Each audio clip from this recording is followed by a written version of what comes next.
সংযুক্ত আরব আমিরাতে বাংলাদেশের রাষ্ট্রায়ত্ত জনতা ব্যাংকে দেয়া দেশটির কেন্দ্রীয় ব্যাংকের একটি নির্দেশনা নিয়ে ব্যাপক আলোচনা চলছে, যা উদ্বেগ বাড়িয়ে দিয়েছে প্রবাসী বাংলাদেশিদের। গ্রাহকদের দাবি, বিষয়টি নিয়ে দ্রুত ও স্পষ্ট ব্যাখ্যা দেয়া এবং অপপ্রচার বন্ধে কার্যকর উদ্যোগ নেওয়া প্রয়োজন। এটার পিছনে অন্য কোনো বেনিফিটের জন্য, অপপ্রচারের জন্য কোন লোক নিয়োজিত আছে কিনা, যদি হয় মিথ্যা অপপ্রচারের জন্য কঠিন একটা শাস্তির বিধানই দেশেও আছে, আমার দেশে কিন্তু আছে। আমরা কারো কথা কানে দিয়ে একটু যাচাই বাছাই করে সত্যতা মিথ্যা এই জিনিসগুলো যাচাই করি।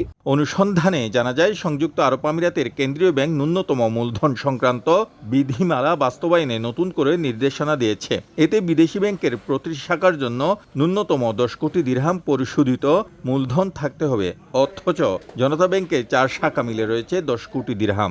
জনতা ব্যাংক বাংলাদেশের সরকারের রাষ্ট্রের ব্যাংক, বাংলাদেশ সরকারের ব্যাংক। এখন সেন্ট্রাল ব্যাংকের রিকোয়ারমেন্ট আসবে এবং সেটা তারা ফিল আপ করবে। আমাদের তো প্যানিক হওয়ার কিছু নাই এখানে। তথ্য বলছে, 2022 সালে ইউএই কার্যক্রম থেকে জনতা ব্যাংকের পরিচালন মুনাফা ছিল 2 কোটি 13 লাখ দিরহাম, যা বেড়ে 5 কোটি 58 লাখ দিরহামে পৌঁছায় 2025 সালে। আর চলতি বছরের প্রথম 6 মাসে হয়েছে $2.5 কোটি।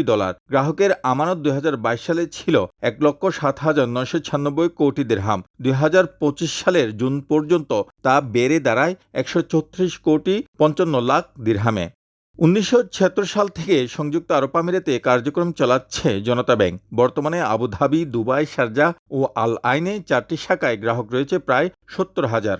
আমরা আশা করব জনতা ব্যাংকের সাথে সংশ্লিষ্ট বাংলাদেশে যারা আছেন ঊর্ধ্বতন কর্তৃপক্ষ, তারা বিষয়টাকে গুরুত্বের সাথে আমলে নিয়ে অতি সত্বর তারা দাপ্তরিক একটা বয়ান দেবেন, বিবৃতি দেবেন, যাতে করে জনতা ব্যাংকে যে প্রবাসী, লক্ষ লক্ষ প্রবাসী যাদের অ্যাকাউন্ট আছে, তারা যেন নিশ্চিত হতে পারে, নিশ্চিন্ত হতে পারে। প্রবাসী আয় পাঠাতেও গুরুত্বপূর্ণ অবদান রাখছে ব্যাংকটি। 2022 সালে 6,569 কোটি 47 লাখ, 2023 সালে 8,773 কোটি 43 লাখ, 2024 সালে পাঠায় 7,910 কোটি 37 লাখ টাকা। জনতা ব্যাংক ইউএই শাখা বলছে, গ্রাহকদের আমানত নিয়ে উদ্বিগ্ন হওয়ার কোনো কারণ নেই। গ্রাহকদের সব ধরনের আর্থিক দায়বদ্ধতা পূরণে ব্যাংকটির সক্ষমতা রয়েছে। কোনো ধরনের গুজব বা অপপ্রচারে বিভ্রান্ত না হওয়ার আহ্বানে জানিয়েছে ব্যাংক কর্তৃপক্ষ। শিবলি আল সাদিক, সময় সংবাদ, সংযুক্ত আরব আমিরাত।